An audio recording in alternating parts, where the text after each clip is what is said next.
Conta uma história que uma pessoa pediu ao seu protetor espiritual que queria conhecer o céu. A leitura hoje falou sobre isso, né? Sobre o céu e o inferno, né? E ele tinha muita vontade de saber como é que era, né? Esse tão falado céu. E aí o protetor espiritual disse, não, tudo bem, pode ser. Mas primeiro nós vamos conhecer o inferno. Então levou essa criatura em desdobramento a um local no plano espiritual onde surpreendentemente a paisagem era linda, deslumbrante.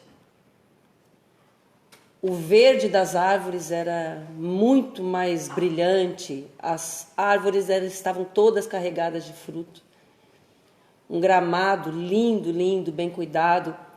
No centro desse local tinha uma mesa gigante, fartamente posta, com todas as iguarias possíveis.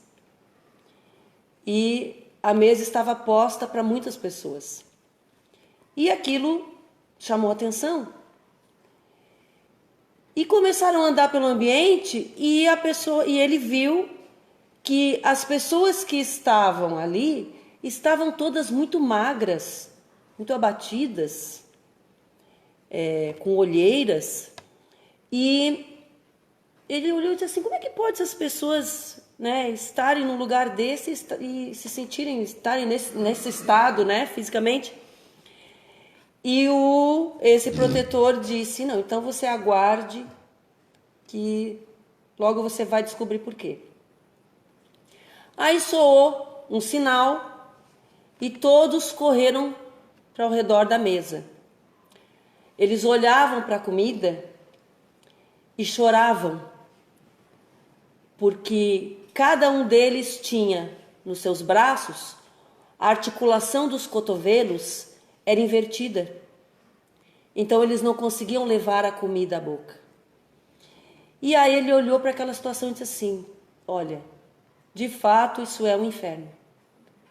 Porque a pessoa está ali vendo tudo, né, à sua frente e sem poder se alimentar, todos famintos, todos sedentos, sem poder tomar um gole d'água, sem poder levar um gole d'água à boca. E olhou para ele e disse assim, entendi o que é o inferno. Aí ele disse assim, então agora você está preparado para entender o que é o céu. Aí, numa fração de segundos, estavam no céu. E ele olhou e disse assim, mas ué, o céu é um lugar exatamente igual ao inferno.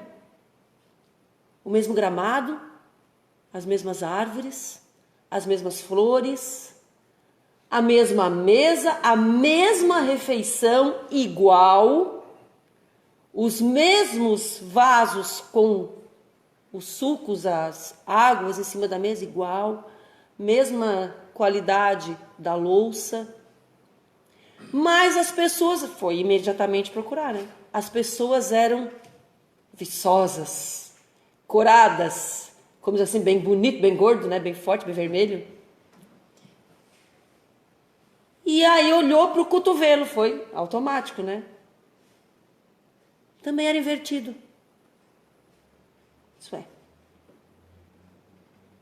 Soou o sinal para a refeição e todos foram rindo, conversando alegremente, sentaram-se um do lado do outro e cada pessoa alimentava quem estava ao seu lado.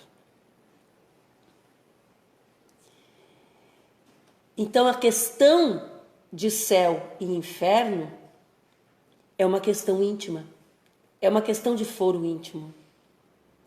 A Terra como um planeta escola, que é um planeta escola, entre outras funções, mas é um planeta escola, ela tem como objetivo nos ensinar lições que para aprendê-las nós não precisamos visitar paragens celestiais ou infernais. Nós podemos aprender todas as lições enquanto estamos aqui. E é bom que nós aprendamos. Porque na fala de Jesus, Nós estaremos repetindo as lições até o último ceitil.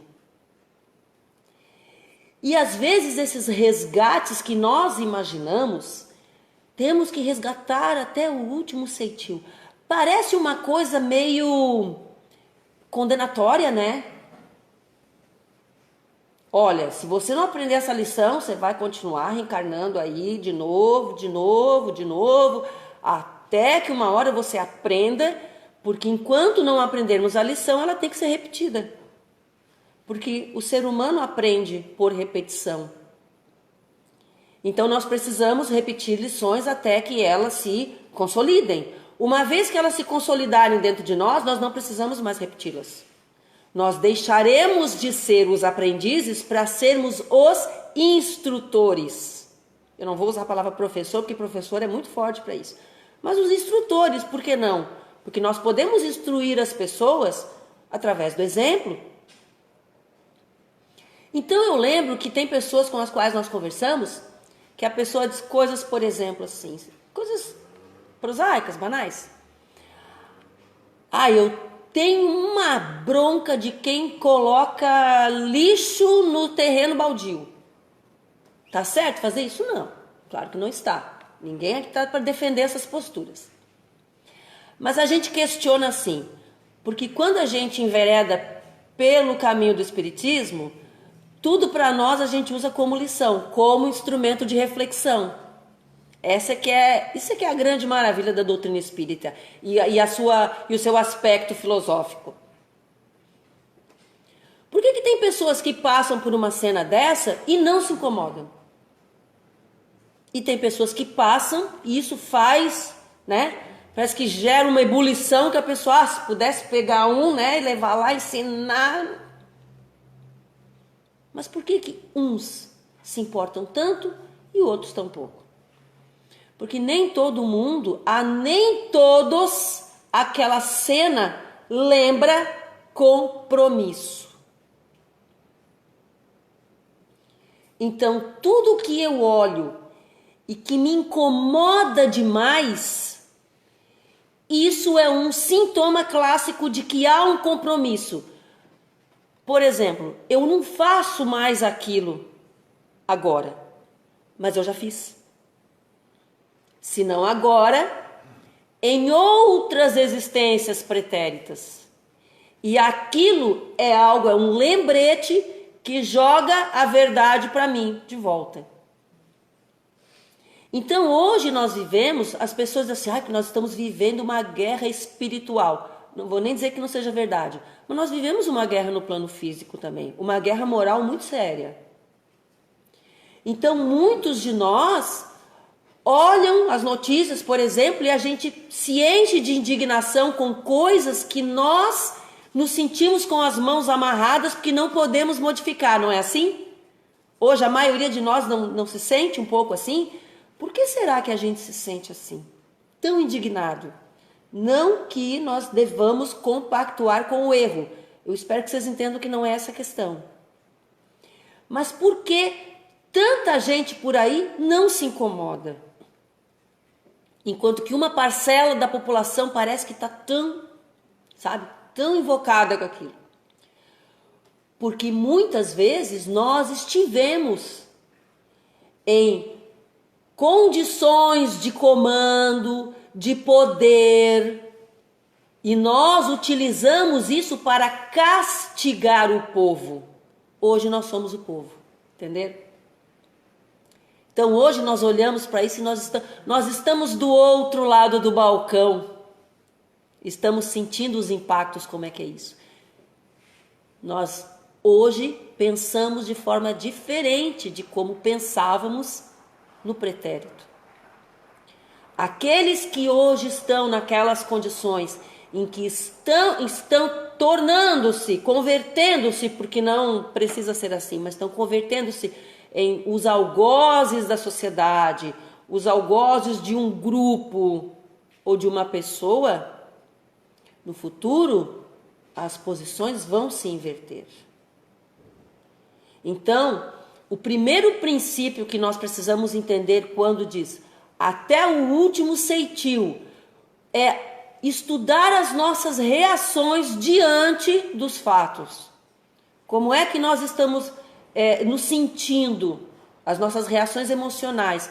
Porque isso nos diz muito do nosso passado, isso diz muito do nosso histórico espiritual e das coisas que nós precisamos depurar em nós mesmos. Lembrar que em nós ainda habita a luz e a sombra.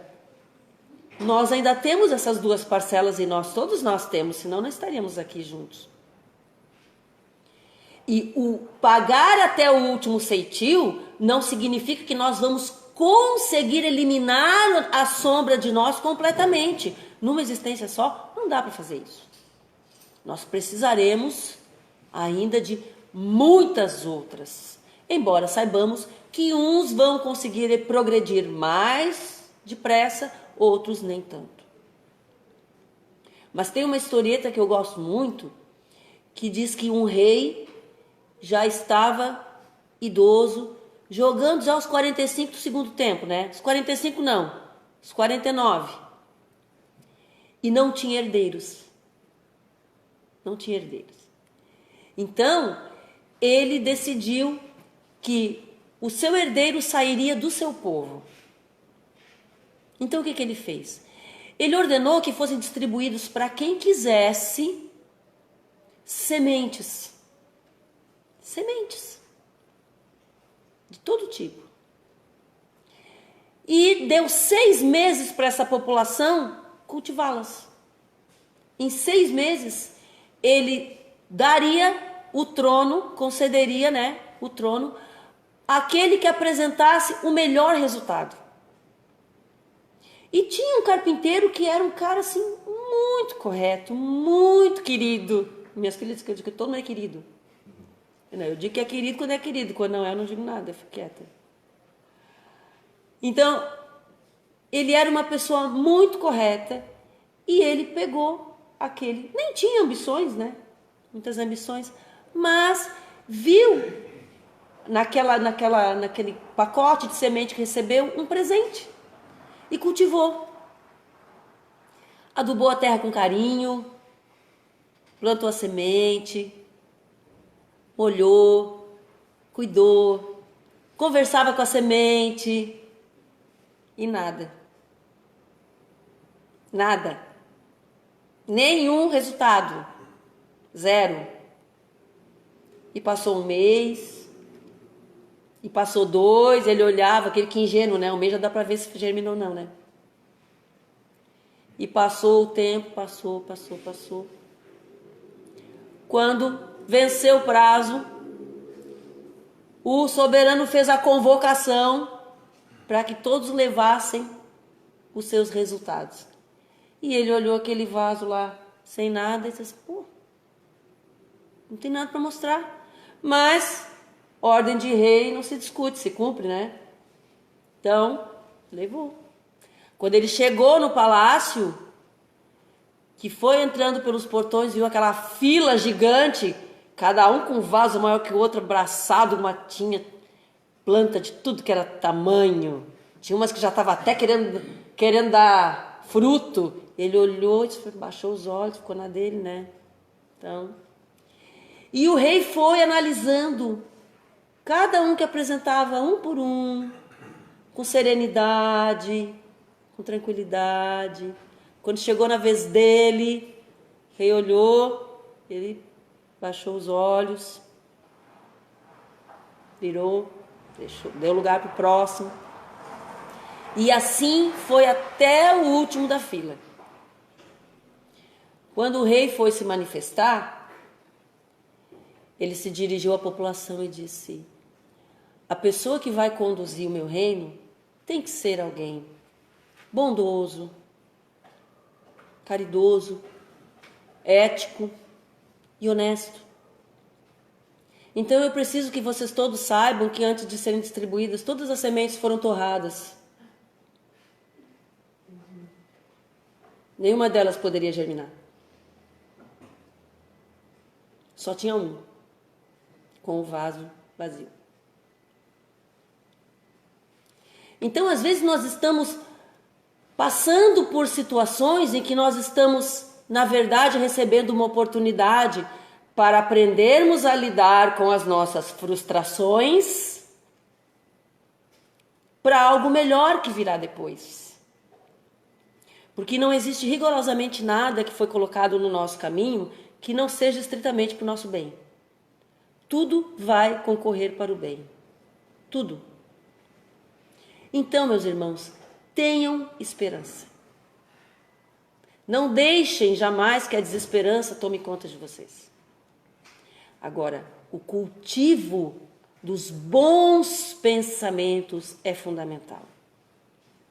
Eu vi esses dias uma palestra muito bonita sobre a importância da prece. E nós sabemos que é importante, né?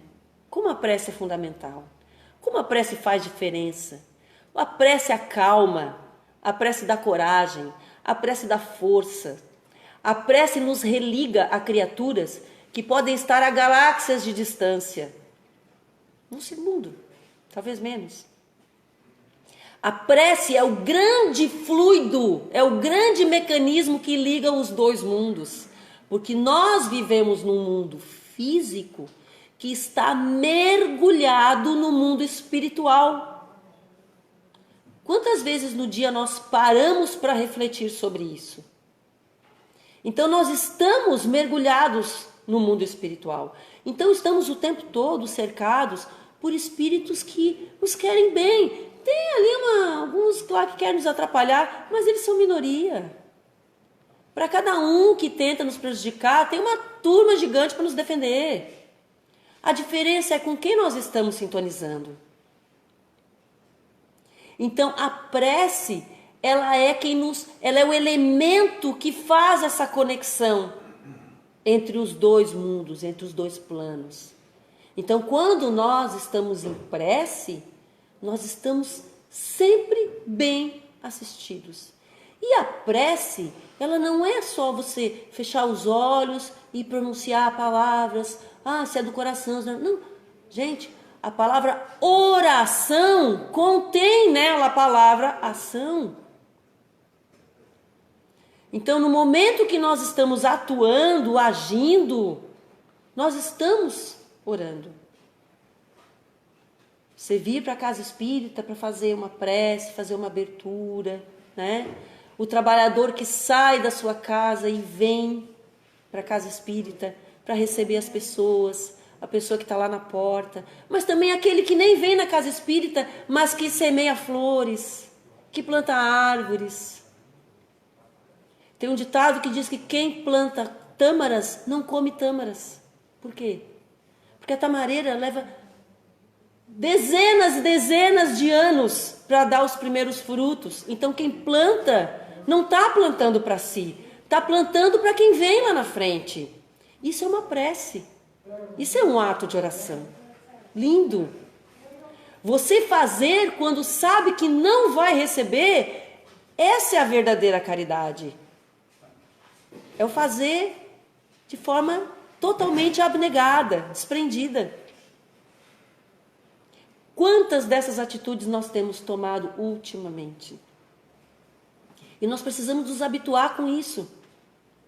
Porque esse é o perfil da regeneração planetária que virá.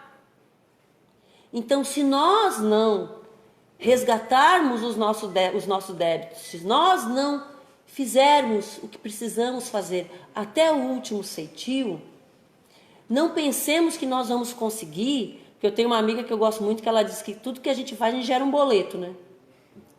Então não adianta achar que a gente vai conseguir pegar a última folhinha do boleto e rasgar. Não, não é assim. Ele tem que ser resgatado. Só que em lugar nenhum está dito que ele tem que ser resgatado através de sofrimento, Não. Nós podemos resgatar através do trabalho, através do amor, através da caridade, através do processo educativo. Porque o sofrimento, ele educa, mas o sofrimento também pode gerar mais trauma. Então, se nós temos a opção de resgatar pelo nosso amor, e toda vez que o Evangelho fala em amor, é trabalho no bem. Porque se você diz que ama alguém e você não atua pelo progresso espiritual dessa pessoa, você está enganado, você não está amando. As pessoas ainda confundem amor com apego. Então eu amo meus filhos e eu protejo, não deixo nada chegar perto. Ou seja, eu estou criando pessoas dependentes e que vão viver eternamente da caridade alheia. Eu já falei isso aqui uma vez. Melhor pai e mãe é aquele que com o tempo vão se tornando desnecessários. Não desnecessários no amor, desnecessários na assistência. Então, quando nós amamos alguém, nós fazemos de tudo para que essa criatura seja liberta. Para libertar essa pessoa, para que ela não precise, para que ela seja autônoma e não dependa dos outros. Então, vejamos, nós já temos uma condição no planeta Terra em que nós automaticamente precisamos das criaturas, mesmo sem esse tipo de vínculo. Então, eu chego aqui, eu preciso, para eu estar aqui, eu preciso que outras pessoas estejam aqui.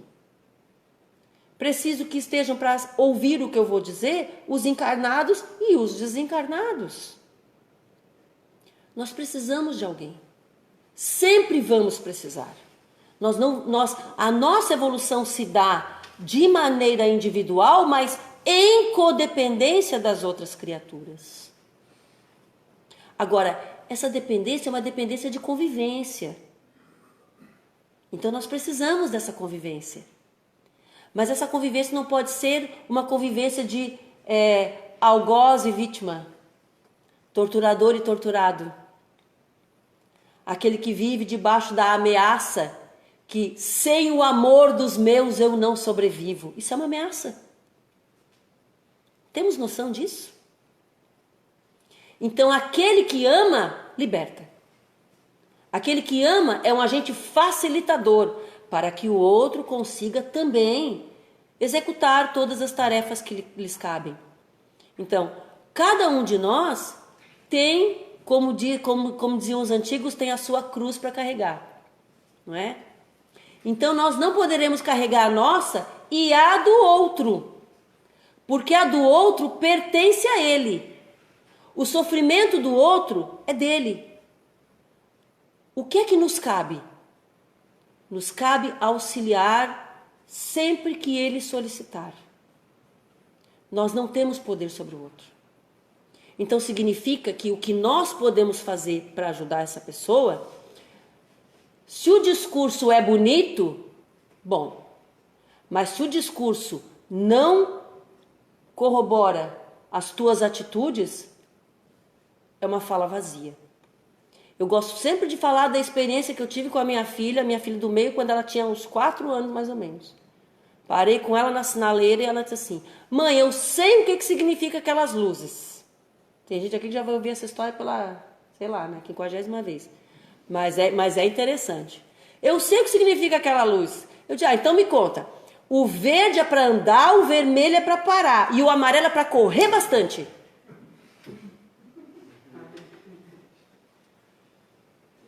Nunca mais. Pois não. O amarelo é para correr bastante. Ela dizia isso. Por quê? Amarelou, mete o pé para poder passar. Aí eu disse, não. O amarelo é para dizer que daqui a pouco vai ficar vermelho, então tu tem que diminuir. O amarelo é para reduzir. Amarelo sempre foi uma cor que sinaliza um alerta, né? Reduzir. Aí ela fez tá, mas que obviamente não foi convencida, né? Por quê? Então, nesse momento, nós temos que pensar, alguém está errando. Então nós temos que começar a nos policiar, porque são nas pequenas coisas que às vezes nós vamos dar grandes lições, mesmo não sendo grandes, sabe, professores, mas se nós criarmos os bons hábitos pequenos, o que é que o Evangelho nos diz? Como foste fiel nas pequenas coisas, te confiarei as grandes. Então, essa educação mental começa conosco, e a partir do momento que nós desenvolvemos em nós os hábitos que são saudáveis, que são bons, que são éticos, mesmo que o nosso pensamento ainda esteja um pouco poluído, porque eu reconheço que é difícil, né? O pensamento é cavalo sem freio, quando você vê ele já foi, né? Então o que você faz? Você puxa de volta, desconstrói, arruma e reorganiza as tuas atuações. Porque o discurso convence, mas o exemplo é que arrasta. Então, as pessoas que estão conosco e que nós queremos tanto transformá-la num outro eu, não é isso? É porque eu gosto do outro? É porque eu gosto de mim. Se eu quero que o outro seja igual a mim, não é porque eu gosto dele, eu gosto de mim. Quem gosta muito de si mesmo é o quê? Egoísta, narcisista, não é isso? Então eu tenho que gostar de mim e gostar do outro como eu gosto de mim, na mesma proporção. Se eu quero que o outro respeite a minha opinião, a minha atitude, eu preciso também respeitar o outro, com as suas opiniões, com os seus gostos, com as suas diferenças. E isso é um processo difícil.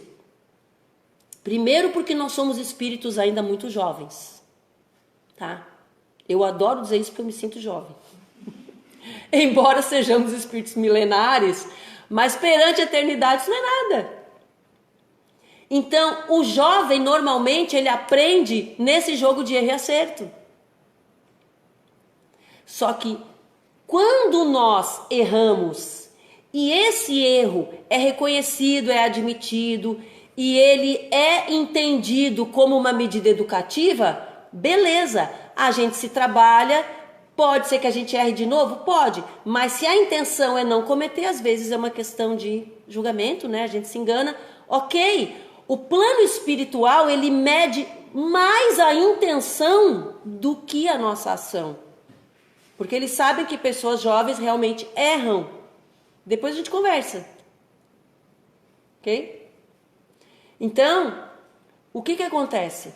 Quando nós estamos numa condição de erro, e eu sei que é erro, eu sei que está errado, mas eu me recuso a deixar este hábito, ou por comodismo, ou por negação, porque pode ser um processo de negação. Eu sei que eu estou errada, mas acontece que para eu admitir este erro e promover uma mudança, isso interfere na minha vaidade, isso interfere, né, no meu orgulho, e até para alguém, se alguém virar para mim e dizer assim, nossa, mas como o Adriano está diferente, olha só, como a Roberta mudou, aí para eu admitir isso, eu vou ter que admitir que eu estava errada. E a doutrina espírita, ela parte do princípio que as pessoas mudam. Esse é o maior princípio da doutrina. O princípio da reencarnação é esse. É a melhoria das criaturas. Então, se nós não admitirmos isso, nós estamos sendo antidoutrinários. Porque nós temos que admitir que precisamos e devemos nos melhorar.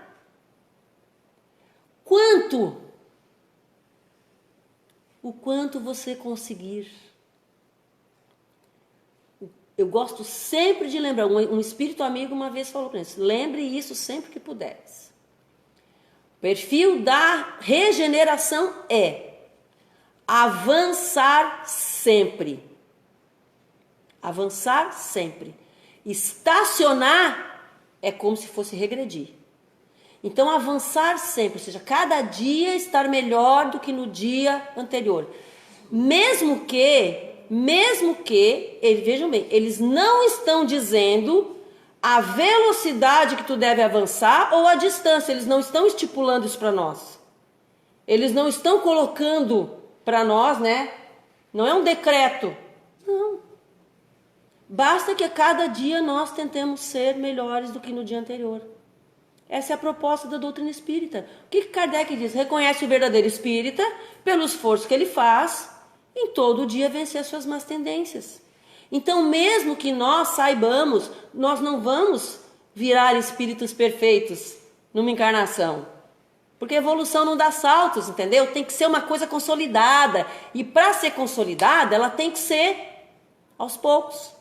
Tem que ser mudanças realmente efetivas, pensadas, raciocinadas. É isso que eu quero, eu decidi. E as pessoas só vão mudar quando elas decidirem mudar. No momento que a pessoa decidir, ela vai mudar. Então, de hora, o que nós podemos fazer quando podemos é testemunhar o nosso exemplo. Que o nosso exemplo seja o melhor que nós pudermos fazer. E nas palavras de André Luiz, ele diz que nós não devemos exigir do outro o que ele não tem para oferecer. Isso seria quase uma violência. Então, às vezes, o outro está oferecendo algo que nós não gostamos, mas nós não sabemos que é o melhor que ele pode oferecer.